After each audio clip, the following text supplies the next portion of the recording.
And about an hour into the flight, the engine quit.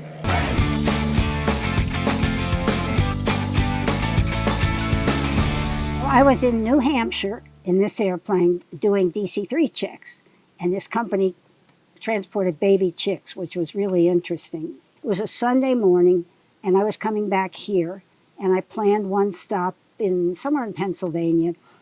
I got up on the wing and checked the caps, and these were new fuel caps to me at the time, and these ratchet on. So the line boy saw me doing that. Later he testified, yes, she checked the fuel.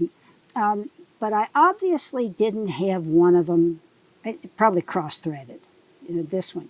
So I climbed to 6,000 feet IFR and got on top of a cloud layer, and I noticed the smell of gasoline, just a faint smell as I leveled off. Came on, and I'm looking at the fuel gauges to make sure, yeah, they're full, they're full. And about an hour into the flight, the engine quit. Maybe an hour and 15 minutes. I called Fort Wilkes-Barre Approach and said, I've got some kind of a fuel problem. I'd like vectors for the approach into Wilkes-Barre. And meanwhile, mixture rich, carburetor heat on, switched the tanks. And I had been running off the left for a half hour, the right for a half hour, all that. He brought me down to about 4,000 feet, I guess, in the clouds, and is vectoring me onto the ILS at Wilkes-Barre, and it quit again.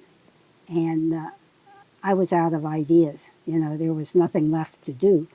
Set up a glide, and I told him I was not going to make the airport.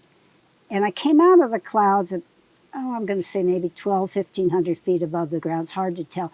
But it was over the Poconos, and it was trees and hills. And I thought, okay, I guess into the tops of the treetops is the best way to try this. And then I saw a thin white line not too far away, and I went for it, and it was part of the Pennsylvania Turnpike. And it was Sunday morning, so there wasn't a whole lot of traffic.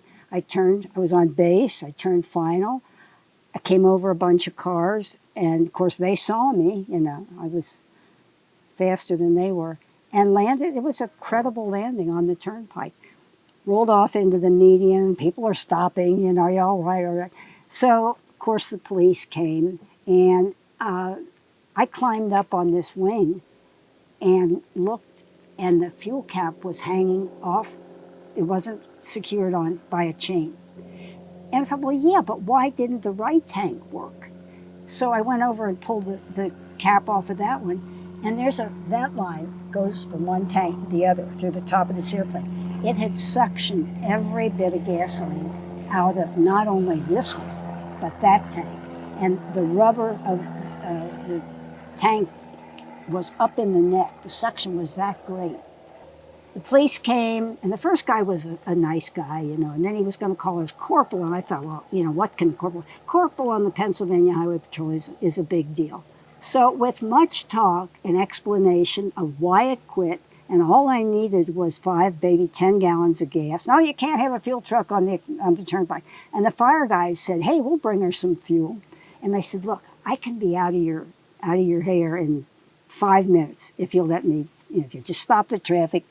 And he thought for a minute, and I don't know why, but he said, okay. And I actually have a video of the takeoff. Some TV station was out there. But then, of course, the FAA investigated it. And so I think I was always kind of the FAA's, well, as I've said before, if I were an FAA manager, I wouldn't want me working for them.